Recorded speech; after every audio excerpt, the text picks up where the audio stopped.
Hi, Mama. There's a baby back here somewhere. Where'd it go? Did it run off? Oh, there it is. Go with Mom. Oops. There they are.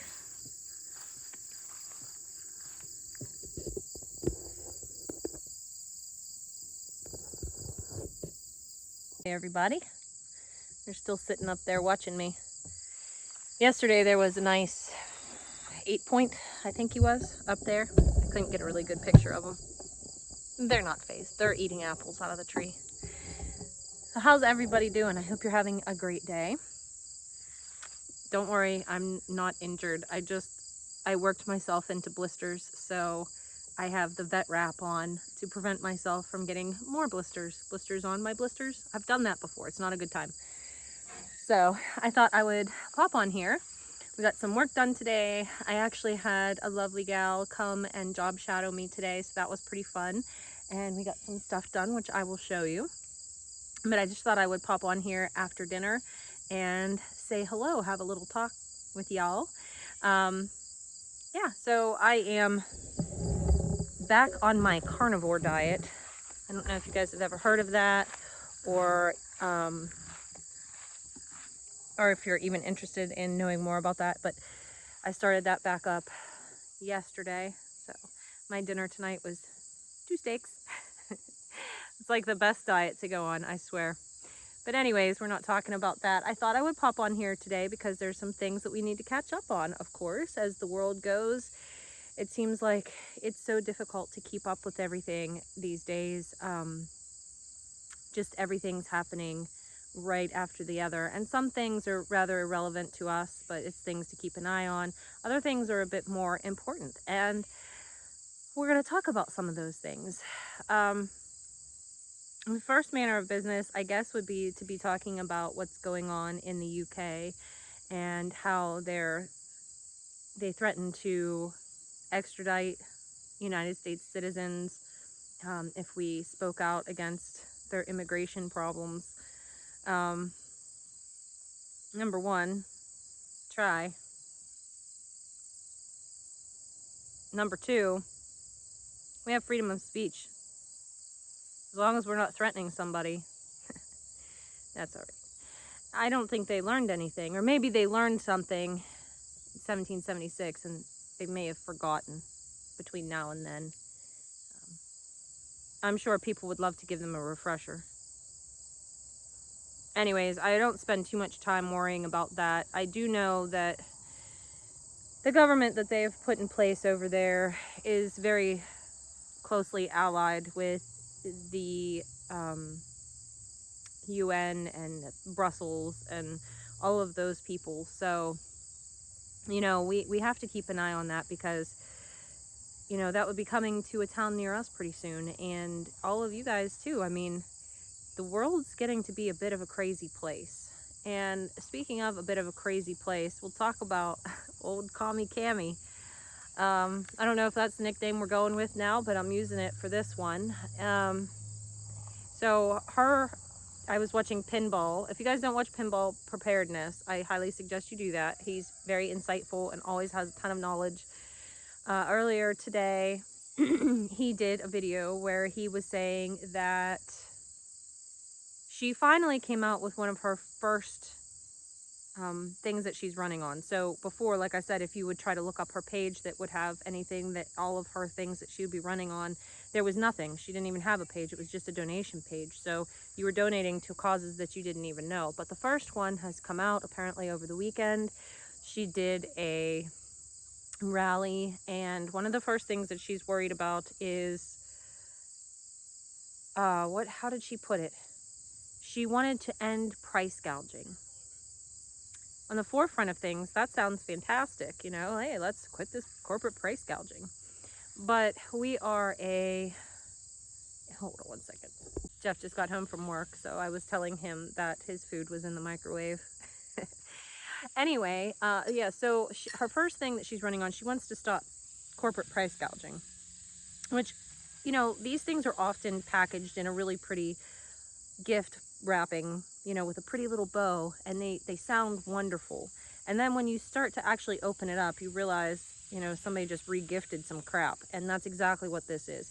So she wants to end corporate price gouging, but we live in an area where consumerism is, you know, that's the thing. So, you know, as Pinball said, if somebody's selling, he used mason jars, so I'm going to use that too. But if somebody's selling mason jars for 50 cents and then their neighbor's selling mason jars at a yard sale for $1, obviously you're going to go back to the person with the 50-cent jars, and the person that's selling them for $1 is going to bring down the price point. Okay, so that's the way that things work out. But what she's going to do is she's going to come in and say, all of these places, all of these grocery stores need to sell their apple juice for the same price. Well, what if it costs more in this state for them to harvest apples and make the juice than it does in that state? So now you're just making it even across the board. That's communism. It's you can't make everything equal, because nothing is equal. My taxes here are totally different than what your taxes are where you are.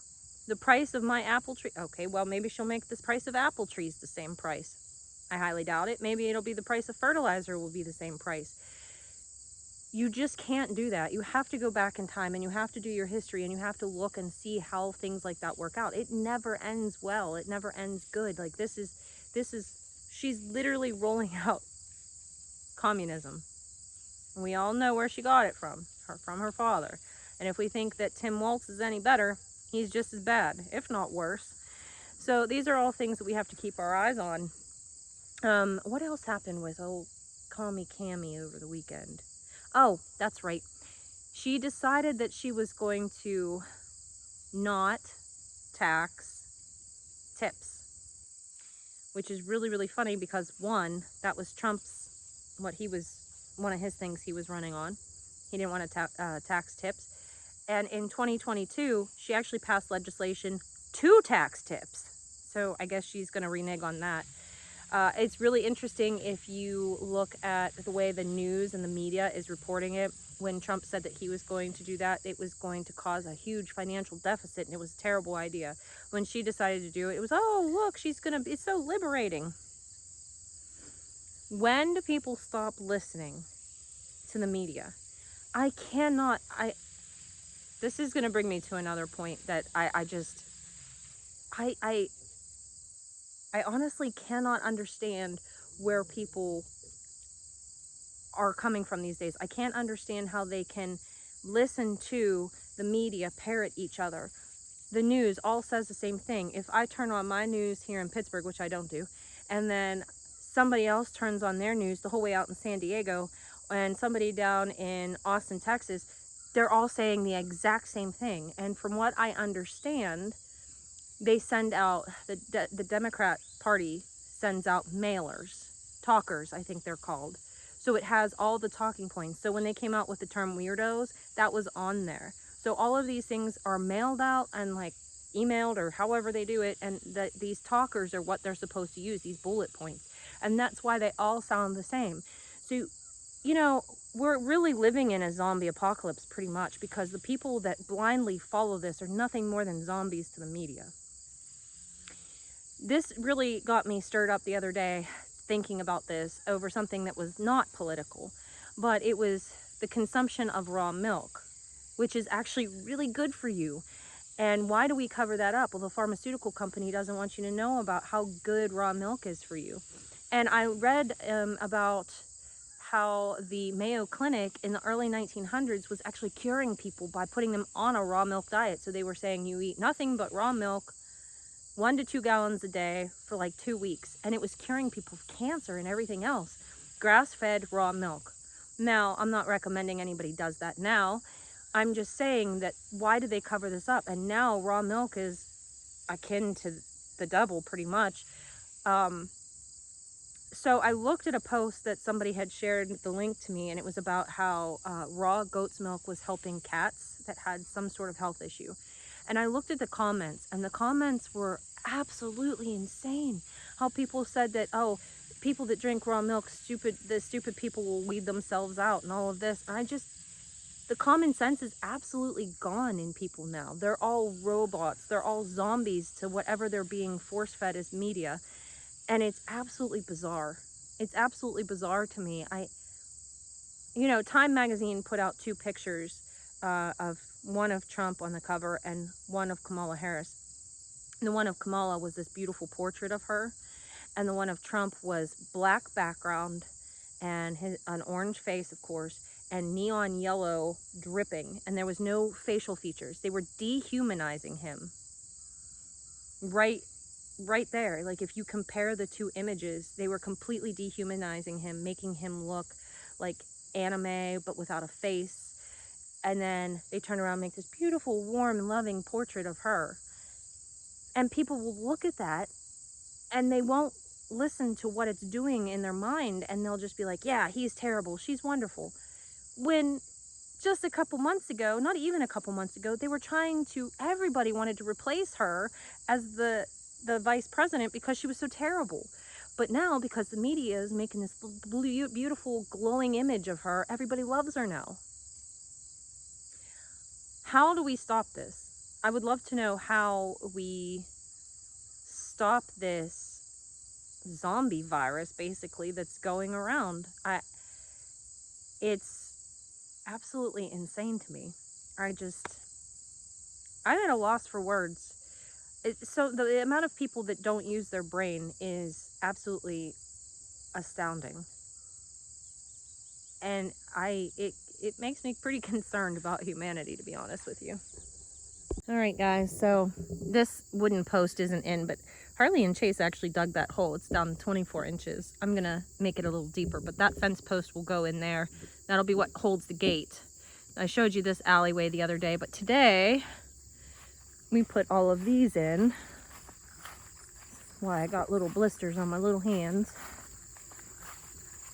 So I'll show you guys this, and then when I get to the bottom of the hill, we'll talk.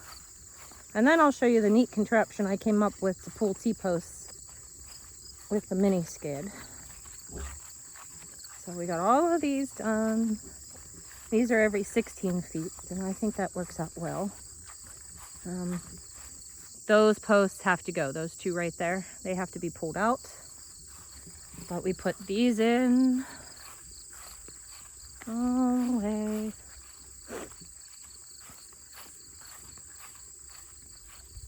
And I pulled out a bunch of posts too. I pulled out this wooden post, which was pretty amusing. Yeah. And so we also took out, there was a row of fence posts right here, and we took out all of those. So I have another row of fence posts to take out, this row here, right here, and we're gonna leave this row. And then I'll just string the new wire to that. So I really only have to take out these fence posts, and then there's a fence post way down there. I have to go from there and then follow the tree line back up to the top. Oh, sorry, you didn't need to see Jade doing her business, but alas, we live on a farm, and animals doing a business is gonna happen. Okay, guys, I have moved down here and got the phone set up, so we'll finish our little conversation. There's another thing that I want to discuss with you guys, and it hasn't gotten a whole lot of media today as far as I know, because again, I do not watch the news. I've been outside working all day. Okay, this is what I do. This is what's important to me right now. So I don't know what they've reported on and what they haven't reported on, but apparently monkeypox is now a worldwide emergency, I guess. And now they're calling it mpox. I can't even. Anyways, so this is a new thing. But I want everybody to keep an eye and an ear out for this, because we knew a while back that this election was going to be a circus. And of course, it's turning out to be a circus. What we've had, an assassination attempt. We've had, his plane had issues that had to land. Thank goodness that had ended up okay. We've now had change in political candidates. We've had, well, when Elon Musk and Donald Trump had their live on X, that was trying to be hacked. So a cyber attack on a conversation, if you will. And then now, you know, what else is left? We have been expecting some other type of outbreak of sorts. Looks like we may get it. And the only other thing that, you know, we were expecting was war, and I mean, that could happen any day, anytime. I mean, it might be happening here while I'm on this video, who knows. But this, I want you guys to really think about this and keep it in the back of your head, not out of a fear standpoint, but out of a, I'm going to be prepared for this standpoint. I always talk about drawing your line in the sand and knowing what you're willing to do and what you're not willing to do. And I want you to remember what we went through in 2020, and following that, I want you to do your research, and I want you to draw your line in the sand. What are you willing to do? What are you willing to give up? What are you willing to lose? What are you willing to take? I want you guys to think about these things. And when you make your mind up, I want you to stand really firm on those decisions. And this is a worldwide thing, so this is going to affect everybody. Last time, we saw how easy it was for a group of people to be scared into submission. And I think this time it will be a much different situation. I think they are trying to see how far they can go with this and what they can get away with. And I think they're going to be met with a lot more resistance. But I do think that everybody needs to put up a store of food. I've said this before. I think that 2 months would be a great starting point, and then you can build from there. Make sure you put away that toilet paper. We know how that rolls. I mean, it might be worth hundreds on the marketplace if we go down this path again. So I want you guys to just be really prepared for it. Last time I couldn't go a lot of places because I refused to comply. I'm just that person. And that's fine with me. I'd rather stay at home. I have things to do. I have fences to put in and animals to take care of. And I would much rather do that. I remember I was so tired of being cooped up because obviously we couldn't do anything. And even going to the grocery store was, I have a funny story about that, but I'll tell you that another time. Yeah, even going to the grocery store it made me anxious, not in the reason you might think, but anxious in the sense that I could feel myself being so angry at people for falling for this. And now I know that I'm not unsympathetic to people that were sick, the people that died. And we all know that those numbers were reported inaccurately. We all know that a lot of those numbers were because people died of other issues that may have stemmed from the Rona. And I don't really want to get into a conversation on that necessarily, but it was kind of amusing because one of the first things that we went to do was go to a livestock auction up in the Amish, and that's when I actually got my first pig, which was a pretty amazing experience. It was really funny. I love to tell people about it because I went with Jeff, and when we first started dating, I moved into a town, and I just grew up out here, and so it was uncomfortable to me, and I had fond memories of going to this auction with my grandfather. And so every once in a while we would go on date night to the auction up at the Amish, which is so funny. But so that was what we did during the Rona, and we went up there and we were sitting, and I knew that the pig market had crashed because I watched the market on livestock. And at that time the pig market was way down, and these pigs were going through, and my husband Jeff, he was like, wow, that was a really nice sow. I wonder who got her. And I looked at him and I said, well, you did. He didn't even see me bidding. I was bidding from the hip. Yeah, that's what got us into pigs. He said he was never going to have pigs. Now our boar is one of his favorite animals on this farm. Oh, how times change. And how they still stay the same. So that's going to pretty much do it for today. I just want everybody to really, think about what may come and just be ready for that. And also, I mean, we just have to make sure we try to kindly educate people when they think that she's a great choice, because man, we just cannot slip into communism. We cannot do it. And I watched an interview with I'm going to assume he was Chinese. I'm pretty sure he was Chinese. He was in Times Square and they were asking him why he had a Make America Great Again hat on. And he said that he had to vote for Trump because the Democratic ticket was going to lead us into communism. And this man had a fairly thick accent. So I trust his judgment. I think we all should. So with that, I'm going to get off of here because I have a lot of fencing stuff to do. And I will catch you guys in the next video. Bye.